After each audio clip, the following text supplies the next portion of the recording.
Vamos a dar inicio a la revisión de esta noche, así que vamos a revisar lo que es electrocardiograma, preguntas de electrocardiograma, preguntas y respuestas del sistema circulatorio, algunas de ley y ética médica, y también hay unas preguntas de OSHA.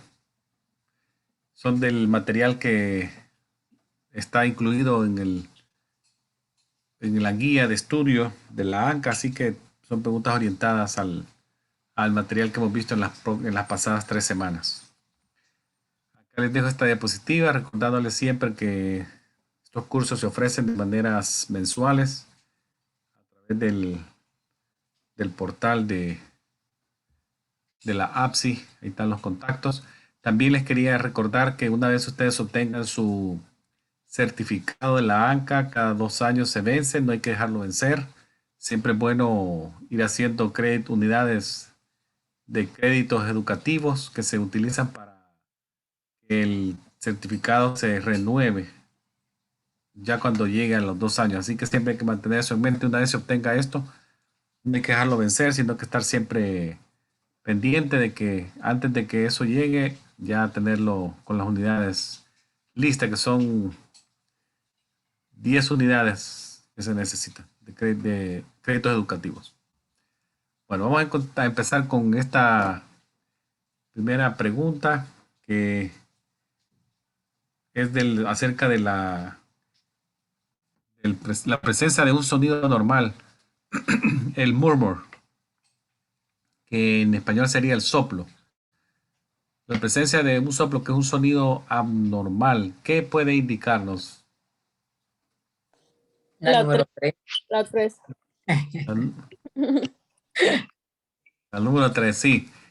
Así es. Recuérdense que la parte anatómica es muy importante y es algo que está sucediendo en cualquiera de los sitios. Entonces tenemos la zona acá tricuspidia, la zona mitral y las otras dos son las pulmonares y aórticas. Entonces son en estas zonas donde podría haber un cierre incompleto, una insuficiencia que provoca regurgitación, insuficiencia valvular, o que no se cierre bien como por una estenosis y nos deje un lumen valvular muy pequeñito. Entonces eso, por el disminución en el flujo, hace un sonido que se logra captar con estetoscopio en el tórax.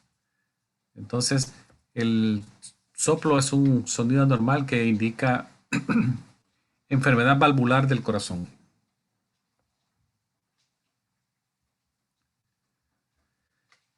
Cuando se le da una educación en salud a un paciente acerca de factores que podrían incrementar el riesgo de aterosclerosis, que eran las placas en las arterias, podría incluir de lo siguiente. ¿Qué podría ser que usted le hable? Número 4, profesor. Número 4. Sí. Siempre recuérdense que hablamos de que el asistente médico va a ser la persona que la ve por primero y probablemente la va a ver por último al paciente, ya que es el que lo recibe, le toma los signos vitales, le toma alguna información que se debe de incluir en el expediente electrónico y luego ya el médico examina, hace la evaluación, el análisis, el diagnóstico, el tratamiento y el medical assistant, el asistente médico es el que también por último se reúne con el paciente. Entonces siempre cuando se toquen temas como este de aterosclerosis que están relacionados a varias patologías, como puede ser lo que es la insuficiencia coronaria, como lo muestra esta imagen acá, o también problemas de strokes o hipertensiones. Entonces son estos acúmulos de material lípido que se va coleccionando y eso lo que hace es como que va disminuyendo la luz de ese vaso hasta probablemente en algunos casos llegarlo a obstruir completamente, que es lo que nadie quiere. Entonces, actualmente hay tratamientos para todo esto, pero siempre es bueno hacerle al paciente un hincapié sobre el observar lo del peso, sobre el sobrepeso. Recuérdense aquí, tuvimos una conversación hace poco sobre lo que hablamos del BMI, que era uno de los datos que encontramos en los pacientes, que era en base a la talla y el peso. Hay una fórmula que nos da un resultado de BMI, entonces hay que hablarle de eso, de la sobrepeso, de la obesidad y del buen manejo de la presión arterial, que incluiría ejercicio, observar dieta, no grasas, y eso va a ser parte de la educación que nosotros vamos a estar compartiendo con nuestros pacientes. Así que siempre aterosclerosis, no olvidar riesgos de los más importantes, presión alta y el sobrepeso y la obesidad. ¿Cuál es el principal propósito del equipo de protección personal, que se le conoce como el PPI? La número 1. Ese es el principal, sí. Recuérdense que lo que hablamos de la OSHA, que era esta agencia de seguridad ocupacional,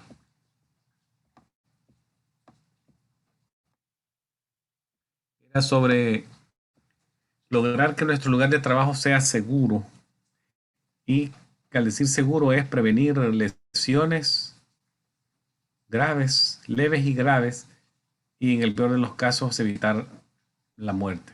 Entonces, en el caso del PPI, que son equipos de protección personal, en el campo de la salud es proteger al que lo usa contra infecciones de patógenos, microorganismos que causan enfermedad.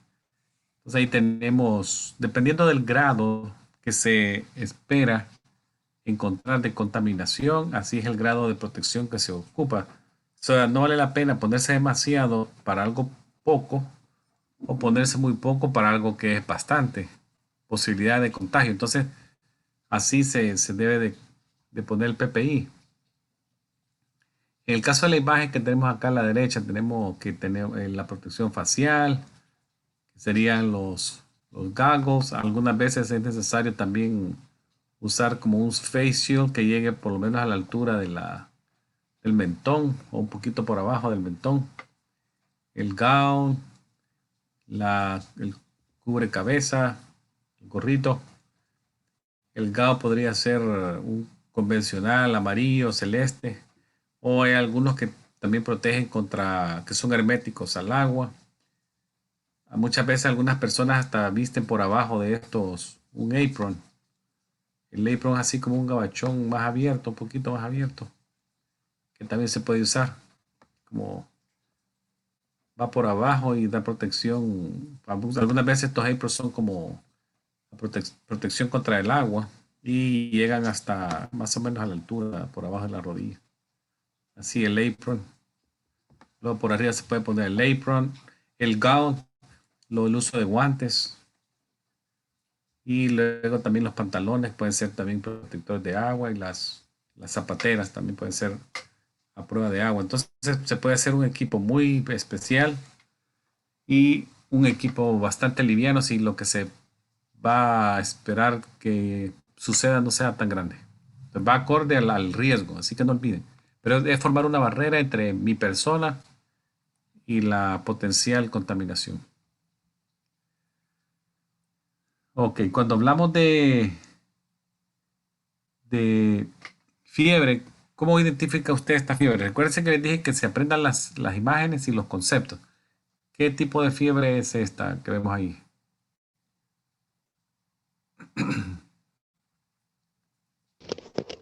Intermitente. Intermitente, Continua. sí. No, es intermitente. Intermitente. Vamos a ver, algunas características, por ejemplo, la continua que escuché que dijeron, esta continua es que de la línea, esta celeste que marca como el punto entre lo alto y lo normal y bajo, esta línea, la continua sube y baja, pero de manera muy poquito baja, en periodos de hasta 24 horas, pero permanece por arriba del normal, del rango normal del paciente. Y se llama continua porque el patrón es así. O sea, subió y se mantuvo en la parte alta, acá, continua. Luego la intermitente, que es esta imagen que estaba para la pregunta, esta va y viene, pero las fluctuaciones que vemos acá, en algún momento esa fluctuación puede bajar al punto por, por abajo de lo normal y luego vuelve a ascender sobre lo normal y hace una fluctuación pequeña nuevamente, puede volver a bajar y vuelve a subir. Entonces retorna en algún momento a lo normal y vuelve a subir. La remitente también tiene un patrón que se parece a la constante porque no regresa a lo normal, pero las fluctuaciones son bien grandes y los niveles que ustedes ven, a pesar de que son siempre en un periodo de 24 horas, Se mantiene alta, parece se que se mantiene, mantiene alta siempre, sí se mantiene alta. elevada. Así es. Entonces tenemos los tres tipos ahí, la continua, la intermitente y la remitente, que serían los tres. Ahora tenemos esta que dice, dos empleados discuten el diagnóstico de un paciente en un área del comedor del hospital con otras personas presentes cerca de ellos. ¿Esta sería una violación de qué? De los derechos. La número 2, doctor. Confidencialidad. La confidencialidad. Sí, esa es la respuesta correcta. Acuérdense que los proveedores de salud son requeridos bajo la regla de privacidad de la HIPAA, que deben de proteger y mantener confidencial cualquier información de salud personal de un paciente, que en este caso eso se llama PHI.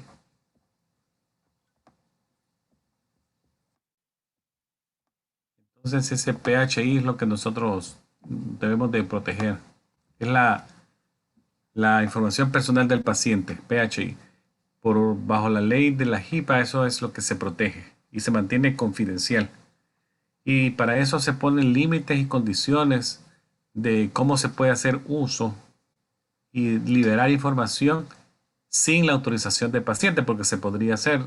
Hay varias cosas, por ejemplo, si una orden de corte, una orden de juez podría de manera legal presionar a una clínica que libere alguna información. Cuando también los pacientes pierden su libertad, que entran a prisión, uno de los derechos que pierden ciudadanos civiles son los derechos de eso de privacidad y confidencialidad de su información de salud. Las prisiones pueden pedir información a clínicas y hospitales y sin el consentimiento de algunos pacientes. Eso ya es como por la condición en la que se encuentran. Caso contrario, la ley dice que el paciente tiene el derecho a su información de salud y acorde a ese derecho, la ley le permite que pueda obtener una copia de su récord médico. Puede también requerir correcciones en el récord si encuentra él que hay algún error escrito. Puede requerir correcciones y también puede autorizar a terceras personas que puedan reclamar información en su nombre. Por ejemplo, puede autorizar a la esposa, a un hijo, al papá. Y eso es normal. Vamos a ver la siguiente pregunta.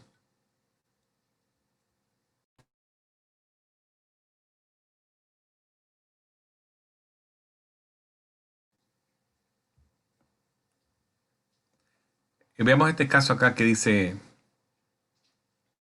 El señor Rodríguez llama a la oficina para preguntar resultados de su esposa. ¿Cuál sería la posición que ustedes, si están al teléfono como asistentes médicos y reciben esa llamada, que fuera usted el que recibe la llamada y el señor le está pidiendo una información de unos exámenes de su esposa? ¿Qué harían en base a las opciones que están ahí? La número 1. El número 1. Sí, siempre eso es importante. Hay que revisar el expediente médico y lo que acabamos de decir hace un par de minutos. Hay que ver si la persona, en este caso la esposa del señor, lo tiene a él como persona autorizada. Ellos firman un consentimiento de información para que esa persona pueda obtener en su nombre información. Entonces, si eso es así, se le puede dar. Caso contrario, por ejemplo, la opción 2 que decía hay que darle resultado, no porque es el esposo, tiene el derecho. También no le podemos decir que no se le puede dar la información sin haber consultado, porque si él tiene el derecho y se le niega, también eso sería un error. Entonces, otra cosa es decir, verificar si el señor es el esposo o no. Puede ser que él aparezca como esposo en la información general de ella, que diga quién es el esposo y lo ha puesto a él, pero eso no le da tampoco la autorización para recibir la información. Entonces hay que siempre revisar y si eso es así, entonces puede. Podría haber un par de minutos revisarlo, pero hay que tomarse esos 2 minutos. Entonces, eso es bien importante porque la información que se libere por un empleado podría costar, por ejemplo, multas si es una violación a la HIPAA. Así que no olviden, violaciones a la HIPAA podrían costarle a la práctica donde ustedes estén una multa. Entonces el empleado acá, ustedes cuando lleguen, tienen que siempre estar muy atentos en su ambiente laboral, restringir sus conversaciones que sean en cuanto a pacientes. Y si tienen que hacerlo en lugares privados, que no haya personas escuchando. Y también evitar compartir información de pacientes con amigos nuestros, suyos, y con la familia, si es posible también. No comentar ningún tipo de resultado con nadie. Eso es con el afán de mantener lo que dijimos, lo del PHI protegido. Esta es una hojita que yo les pongo acá, que es bien genérica. La saqué. Y básicamente se pone, cuando el paciente llena la información, aquí está el nombre, fecha de nacimiento. Esto creo que es opcional, pero aquí aparece Social Security Number. Dice que autoriza a la siguiente personas o entidades para recibir información. Acá él también aclara, dice, si es toda o solo alguna parte. Si es toda, marca aquí. Si no, él dice la parte de la información que quiere, marcaría aquí. Y él dice, puede limitar el tiempo de la información. Puede poner acá del 2020 al 2021. Lo demás está protegido. Así que se va poniendo toda esa información. Y acá pone la dirección, el contacto y pone el motivo también por lo que lo está llenando. Si él lo está haciendo de voluntad propia, te marca aquí, como que yo lo hago sin presión. Y luego ya pone la fecha y la firma. Acuérdense, aquí no sale la firma porque es página 1 de 3, faltan todavía. Pero él va a ir llenando toda la información que necesita ser llenada para que el documento, si es electrónico, se escanea y esto se pasa al shred, se destruye. O si es en papel, que es bien raro, se pone en el expediente. Veamos esta pregunta que dice, el vaso sanguíneo que lleva sangre oxigenada hacia el cuerpo, ¿cómo se llama? Aorta. La aorta. Sí, veamos un poquito Así es. de la anatomía del que hablamos el otro día. Un poquito de anatomía acá. Que era cuando vimos lo de cómo circulaba la sangre en el corazón. Recuérdense que le pusimos números y dijimos que la sangre podía llegar por la parte de abajo, la vena cava inferior, por la parte de arriba, la vena cava superior, las dos arriban a la aurícula derecha, luego pasan desde la tricuspidia al ventrículo, de ahí se dirigen al número 4, que sería la pulmonar, luego llegan al pulmón, número 5, ahí se oxigena, oxígeno, traba y salía hacia la atmósfera el CO2. Luego retorna del 6 para el 7, que sería llega al atrio izquierdo a través de las venas pulmonares. Pasa al ventrículo izquierdo y de ahí pasa a la aorta, aquí 9. Y aquí está la respuesta de nuestro, que pasa ya al sistema general. Entonces esa era la pregunta que en, acá la aorta tiene varias tributarias que de las primeras que salen ahí son sale sangre a la arteria coronarias, las primeras ramas que da la aorta en ese tronco. Entonces sería la aorta la respuesta. Así que este término se los pongo ahí, no sé si lo reconocen.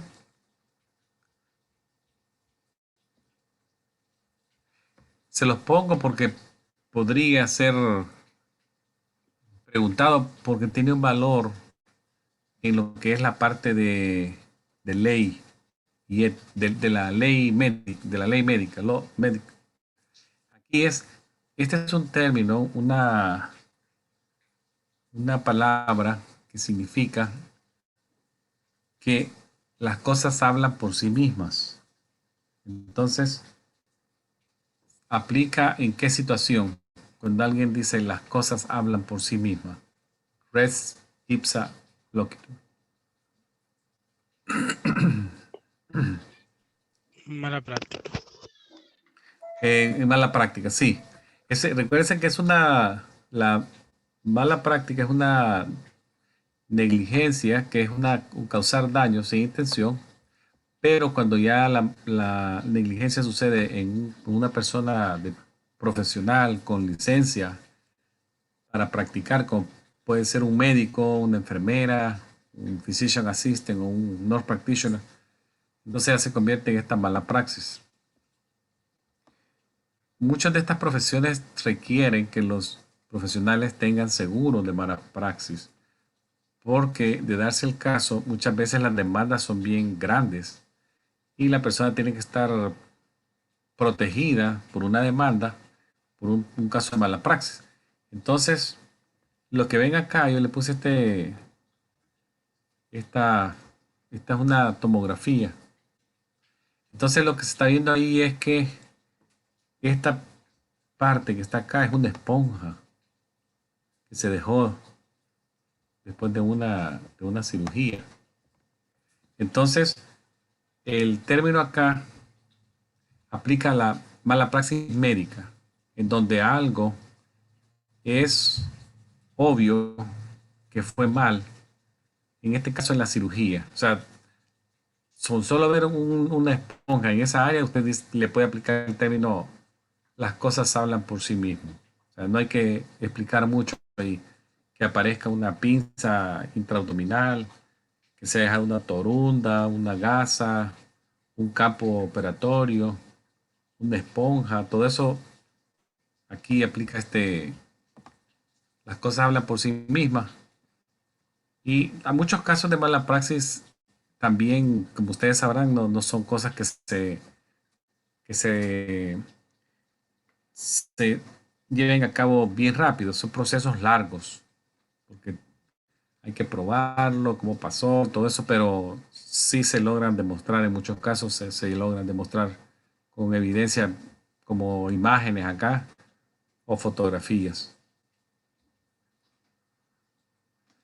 La temperatura timpánica significa que la temperatura del cuerpo fue medida en qué área. Número 2, profesor. Número 2, sí. Básicamente fue en el conducto auditivo externo, como ven en esta fotografía, en este dibujo.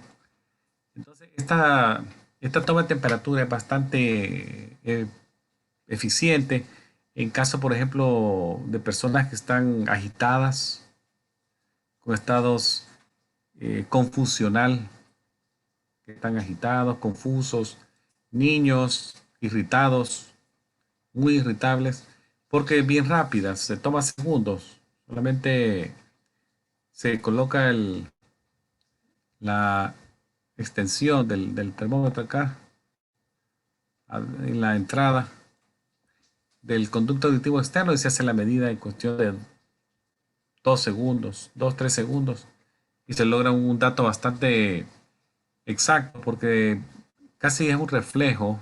Recordemos que esta zona de acá es el oído medio y acá tenemos el oído interno, que es considerado ya como una parte del sistema nervioso central, porque aquí tenemos uno de los nervios craneales.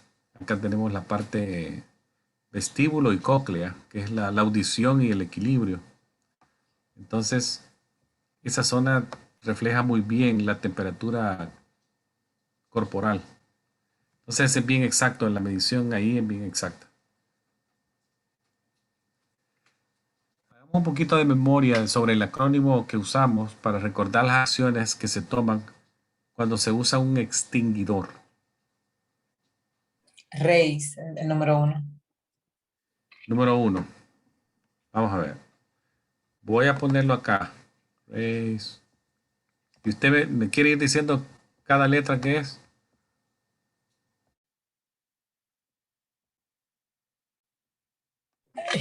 Bueno, yo la sé como en mi trabajo, que es request.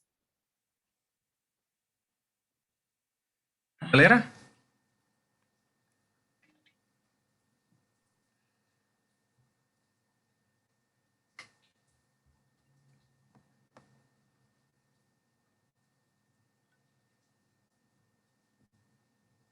Recuérdese que en lo del incendio tenemos dos. Le voy a contestar yo esta. Pass, es una. Y la otra es raise. Teníamos raise y pass. La del extintor.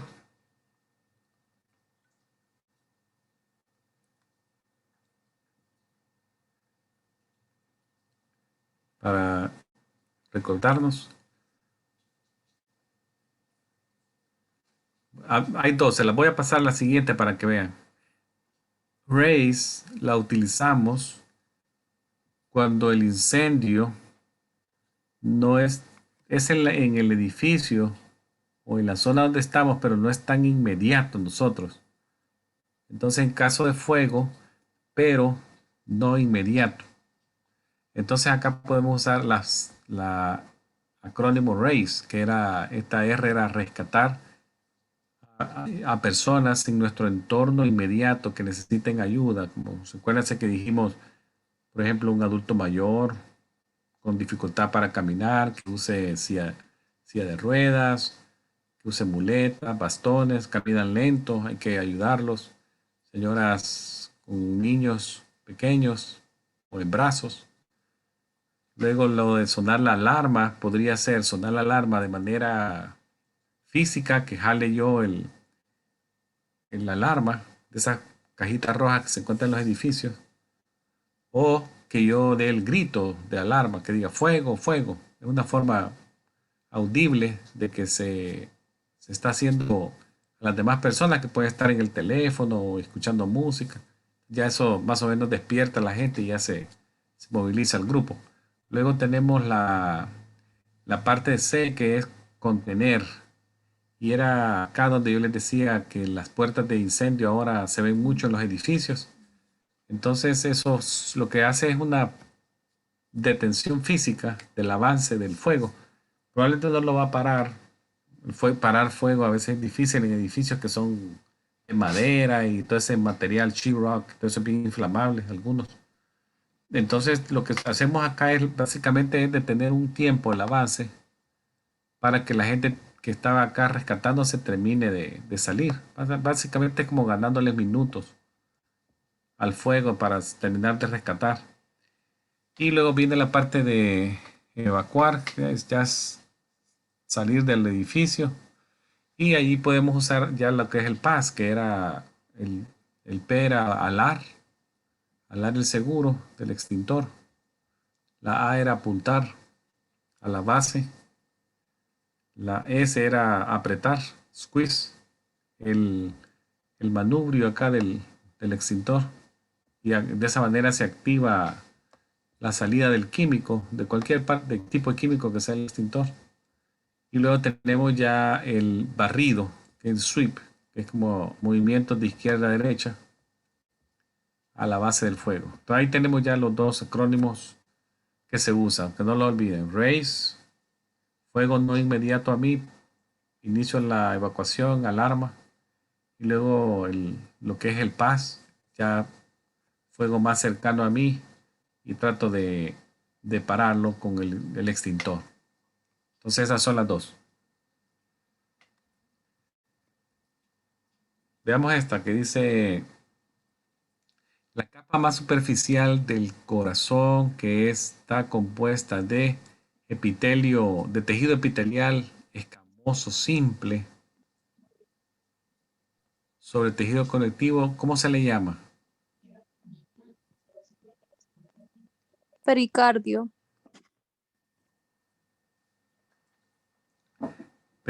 Aquí esta pregunta un poquito como confusa, pero las quise poner así porque más o menos la pista la tenemos aquí.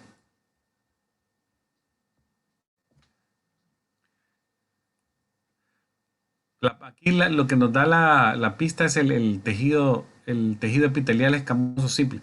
El endocardio es la parte más interna si nos venimos de afuera para adentro. Pero si nos venimos de adentro para afuera, o sea, allí las preguntas a veces no son tan claras. Yo se las pongo desde este punto de vista porque en la pregunta casi siempre se les da una pista que termina más o menos de aclarar la idea, que es el tipo de tejido. El endocardio son células embriológicamente y biológicamente similares a las células del endotelio que tapizan los vasos sanguíneos. Entonces, cuando nos dicen esta parte de tejido epitelial escamoso simple, casi que ahí nos están dando la señal por dónde va la idea y sería la respuesta a esta.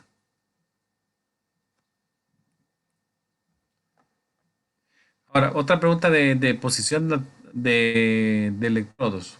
En cuanto decimos, ¿qué puede prevenir la colocación de electrodos en sitios tradicionales? ¿Qué me puede prevenir a mí de colocar electrodos de sitios que ya mencionamos en la revisión que hicimos? La número 1. Amputaciones. Sí, podría ser amputaciones, yeso, aparatos de yeso, que puede ser un aparato de yeso antebraquial o que llegue hasta el braquial. Hay unos que son más grandes. Tenemos a veces aparatos de yeso que van de acá a la mano, pero tenemos otros que son completos, que pueden ir hasta aquí. Obviamente los ponen con flexión, no rectos, pero eso podría ser una dificultad. También otra cosa que les quiero aclarar acá en cuanto a los electrodos recordemos que no nos confundamos también. ¿Se recuerda lo que dijimos que era lead? Lead, o sea, lead es otra cosa. Electrodos se refiere a estos dispositivos que se colocan sobre la piel del paciente. Y las leads se refiere al trazo de la actividad eléctrica que se ve en el papel o en el monitor. O sea, son básicamente son las ondas que se forman por la actividad eléctrica. Esa sería una lead en distintas posiciones. Ahí nos salen, dijimos, de 10 electrodos, nos salen 12 leads. La B1 a B6, y luego están las bipolares, 1, 2, 3, y ya están las monopolares que son de AB. Esas son las leads. Entonces, en el caso de la colocación de los electrodos, si la persona tiene un miembro amputado, se debe colocar el electrodo en la parte un poquito proximal del muñón amputado, del muñón residual. Así que acá les pongo algunos sitios con estos puntitos amarillos. Por ejemplo, si en brazos amputados debemos de colocar los electrodos proximal, y si es una amputación bien alta, tendría que ser probablemente en la altura de los deltoides, cerca del hombro, dependiendo. En las piernas podría ser también más proximales al cuerpo. Acá este señor tiene una amputación bajo rodilla. Lo ponemos un poquito proximal por arriba del muñón. Aquí esta sería similar a esta foto. Hay amputaciones sobre arriba de la rodilla que tienen que ir el electrodo más proximal. Esta es una amputación del pie, en la zona del tobillo. Este es un muñón corto, entonces se pone también proximal, cerca en dirección de la cadera, cerca de la cadera. Entonces, esas son las posiciones que se utilizan en casos de amputaciones. No nos debe de detener a hacer el electro, sino que ubicamos el electro en las zonas un poquito proximal, por arriba del muñón residual.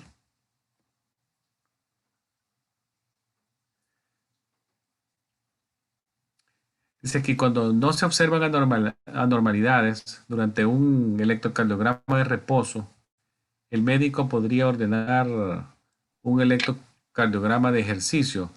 ¿Cuál es otro nombre que se le da a esto? El número 3. El número 3. Sí. El electrocardiograma de ejercicio se le conoce también como prueba de esfuerzo o stress test. Y como pueden ver acá, al señor se le han puesto los monitores, los electrodos, perdón, haciendo uso de una banda sin fin. Se está viendo el resultado en monitor y se imprime lo que se quiera imprimir bajo la vigilancia de profesionales ahí del cuidado de la salud. Entonces, esa es una prueba de ejercicio electrocardiográfica monitoreada en tiempo real. Entonces, ese así se llama, prueba de esfuerzo. ¿Quién tiene que estar presente durante una prueba de esfuerzo o electrocardiograma de ejercicio?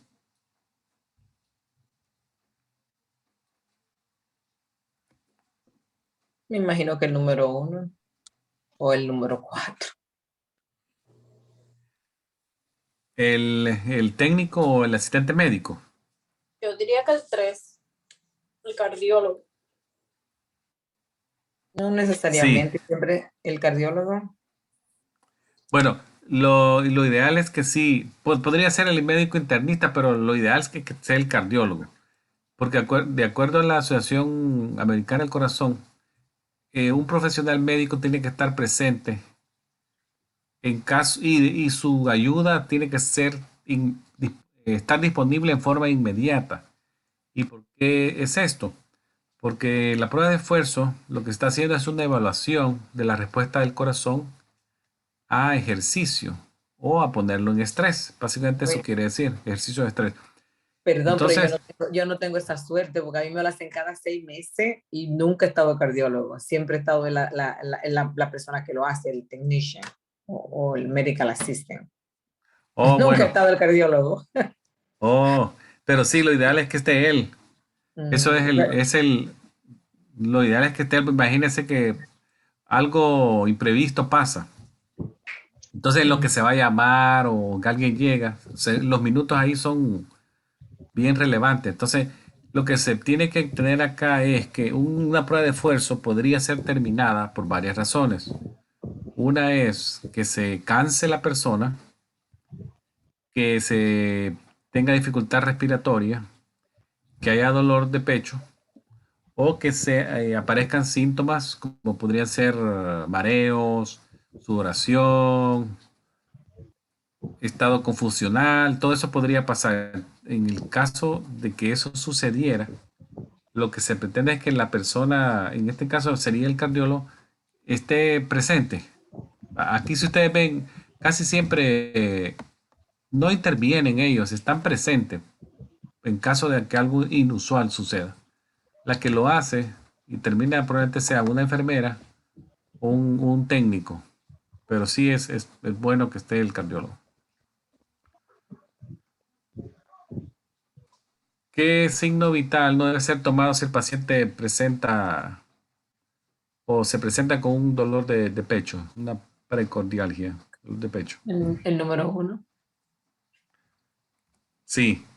Entonces acá, si ustedes ven, este valor antropométrico que va con la altura y el peso, altura y peso, es Sí, sí, bien sí. relevante en caso de que una persona se presentara con una queja de dolor de pecho. Sí, sí nos importa saber la presión arterial, el ritmo del corazón, la frecuencia, ritmo, frecuencia y ritmo, y el nivel de oxígeno, si es posible. Estos tres valores sí son bien importantes para empezar ya a hacer el estudio del paciente. El peso, en este caso, no es muy relevante. En el monitoreo Holter, que dijimos que era un monitoreo fuera de la clínica, un monitoreo más prolongado del corazón, que podría ser de 24 o 48 horas, dependiendo cómo lo indique el cardiólogo o el internista. En ese monitoreo, ¿qué electrodo se considera el polo a tierra? LL, profesor. LL. ¿Cuál? LL. ¿O este? Sí. Ok. Que sería el rojo, ¿verdad? Entonces su Re, respuesta re. sería el rojo. Ok, vale. En el monitor, en el monitoreo Holter es el verde.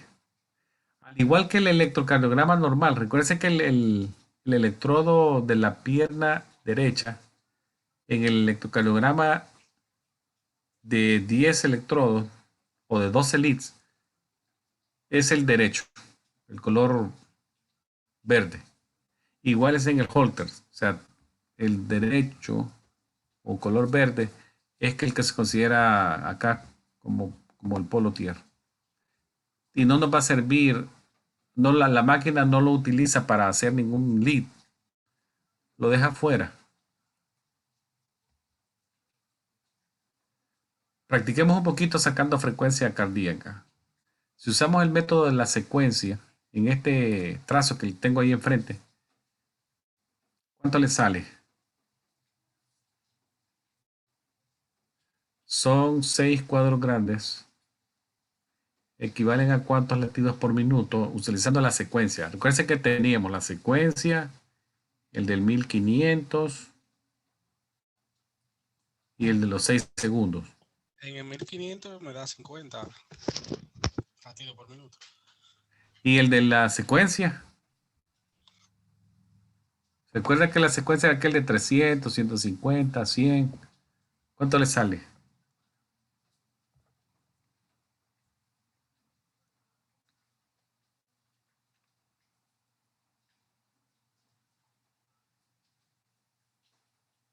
$51 aproximadamente. 52. 51, 52. Sí. Entonces vemos, yo les dejé acá un circulito, porque son dos R consecutivas que se toman. Acá tenemos una R, aquí tenemos o sea, como R de inicio, R final. Y luego empezamos a la primera división del cuadro grande. 300, 150, 100, 75, 60, 50. Y que la puntita de la R acá no llega exactamente a la línea del 50. Se me queda entre, como usted bien dijo, entre 51 y 52, por ahí estaría. Entonces eso sería una bradicardia o una taquicardia. Bradicardia. Bradicardia sería que sí, está lento. Vamos a ver ahora, en el de los 6 segundos, ¿cuánto le sale este?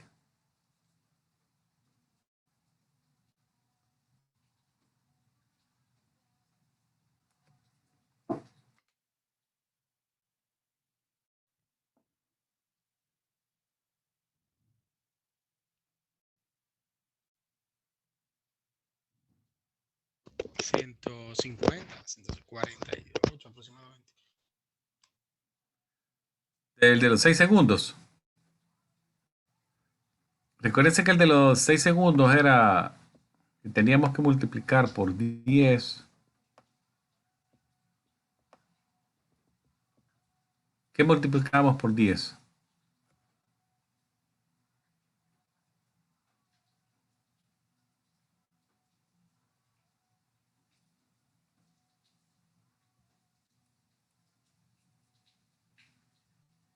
El número de R's en 6 segundos. Entonces acá tenemos de rayita negra acá son 3 segundos, porque dijimos que 1, 2, 3, 4, 5. Cada 5 de estos es un segundo.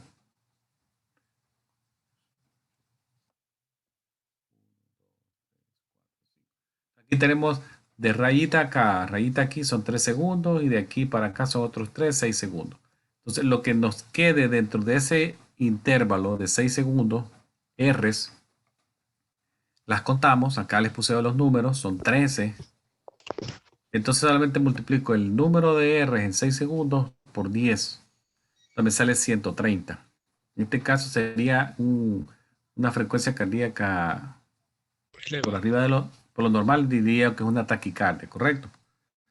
Sí. Ahora, vamos a ver esta. Usando el de los 1500 que usted me dijo, ¿cuánto le sale acá?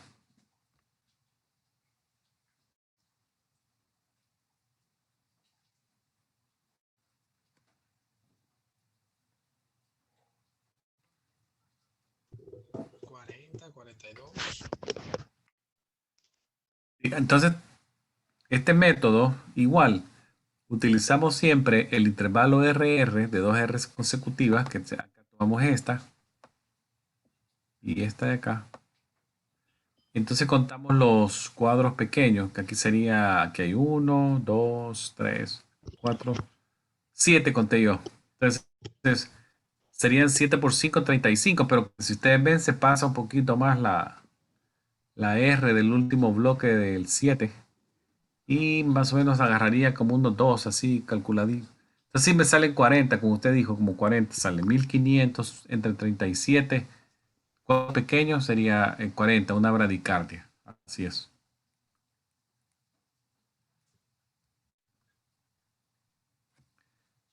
Ahora veamos esta que dice para contar, para obtener la frecuencia ventricular. ¿Qué utilizo yo? El QRS, profesor.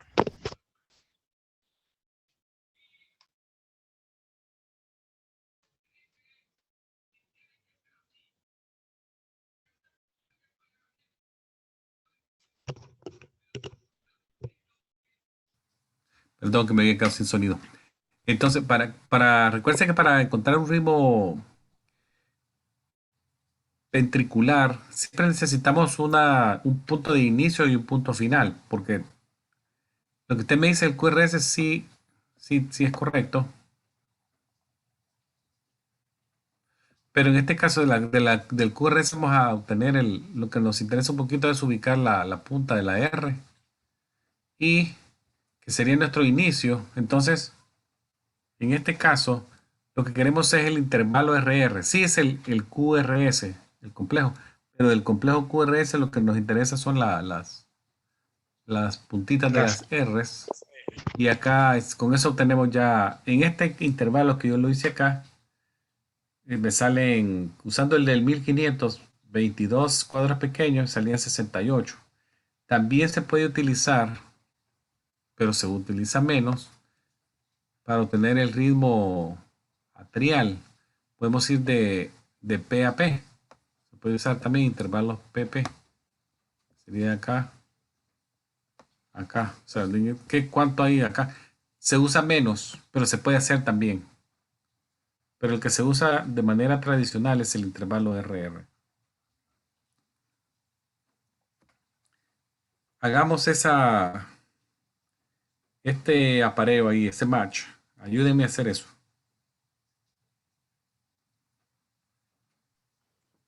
La A es la onda P. La A, vamos a poner acá.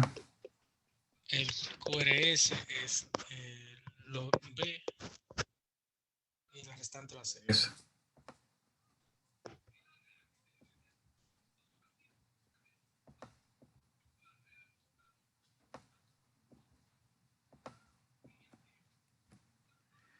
Sí, es correcto. Veamos el análisis de las ondas. Son las 5 ondas que nos forma las leads, que son lo que dijeron ustedes. La onda P, que acá está en rojito, que básicamente representa la depolarización del atrio. Luego tenemos el complejo QRS, que representa la depolarización del ventrículo. Y luego la repolarización, que sería la dilatación o relajación, está representada por la onda T.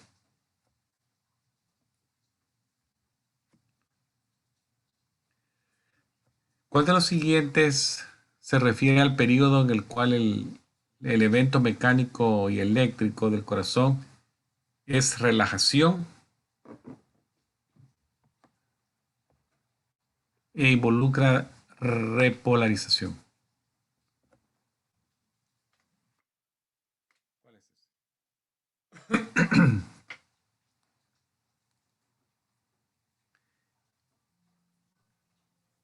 El evento mecánico y eléctrico. O sea, lo que está sucediendo en el corazón y que involucra relajarse y repolarización en la parte eléctrica. Es la diástole. Sí, la diástole. Acá lo vemos en esta imagen, que tenemos en amarillo, la depolarización, que sería la parte de contracción, y repolarización, que sería la parte de dilatación. Desde que el estímulo sale, recordémonos que distribución a los dos atrios, depolarización, acá contracción de los atrios, se detiene milisegundos por el nodo AB, luego pasa al haz de His, luego se rama de izquierda a derecha, sigue bajando, fibras de Purkinje, alcanza todo lo profundo de la pared del ventrículo, luego acá se contrae el ventrículo o los ventrículos.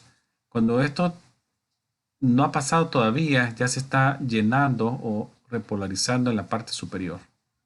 Luego hay la contracción de todo, de la punta, dijimos que era de la punta hacia arriba, contracción. Y luego ya otra vez se vuelve a hacer la parte de repolarización o dilatación. Y en la parte del diagrama acá de voltaje vemos que cuando hay un periodo de reposo de la célula es menos 70. Tenemos el área de no retorno, threshold, sería menos 55. Luego llega hasta 35, 30, 35. Hay aquí una pequeña meseta, pequeñita. Y luego ya el retorno de positivo a negativo otra vez. Puede llegar al punto de inicio, menos 70, o haber una hiper repolarización, llegar hasta menos 85 y luego se recupera nuevamente. O sea, más o menos es lo que se ve en la gráfica de los potenciales de la membrana y reposo. En cuanto a los departamentos de los hospitales que vimos el otro día, vimos que los hospitales son áreas muy complejas de atención y por lo cual tienen varias unidades trabajando. Una que está cubierta por médicos y expertos en los desórdenes musculoesqueléticos. Involucra tendones, huesos, ligamentos. ¿Cómo si? Reumatología, profesor. Sí, reumatología, así es. Vimos todas, se recuerda que hoy fuimos una por una, viendo lo que era oftalmología, oncología, la parte de tratamientos para neoplasias, obstetricia y la reumatología. Este es algo de lo que es la parte de seguros médicos. El gobierno federal patrocina cuidado de la salud para aquellos específicamente que están sobre la edad de los 65 años. ¿Cómo se llama La C. Medicare. La Medicare. Sí, este es un servicio del gobierno federal. Una cosa que hay que aclarar acá, que se las voy a decir, es que no solamente son personas arriba de 65 o de 65 o más años, sino que también podrían ser más jóvenes. A veces hay jóvenes que tienen algunas disabilities ya diagnosticadas por profesionales y si ellos tienen eso ya bien confirmado, ellos pueden entrar en Medicare aunque no tengan 65 años. Son ciertas personas más jóvenes. También están incluidos personas que tienen enfermedades renales crónicas, que son fallas ya permanentes del riñón, que están requiriendo hemodiálisis o están en lista de trasplantes. Entonces, ellos también pueden ser aceptados en estos programas de Medicare. Entonces, 65 o más años, jóvenes con disabilities o pacientes en estadios renales crónicos que necesitan hemodiálisis o listas de trasplantes. Eso sería otro criterio.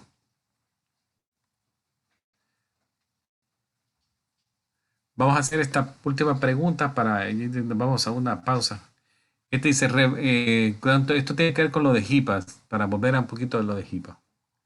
Dice, revelar información acerca de un paciente ingresado en un hospital sin el consentimiento del paciente, al menos que sea requerido por la ley. ¿Cómo se le llama a eso? Revelar información. Se viola la confidencialidad. Sería la D, ¿verdad? La D. La D. Sí. Sí. Eso se llama a breach of confidentiality. Sería como violación de la confidencialidad del paciente. Otra vez mencionamos la palabra PHI, que es información personal de salud, que está protegida.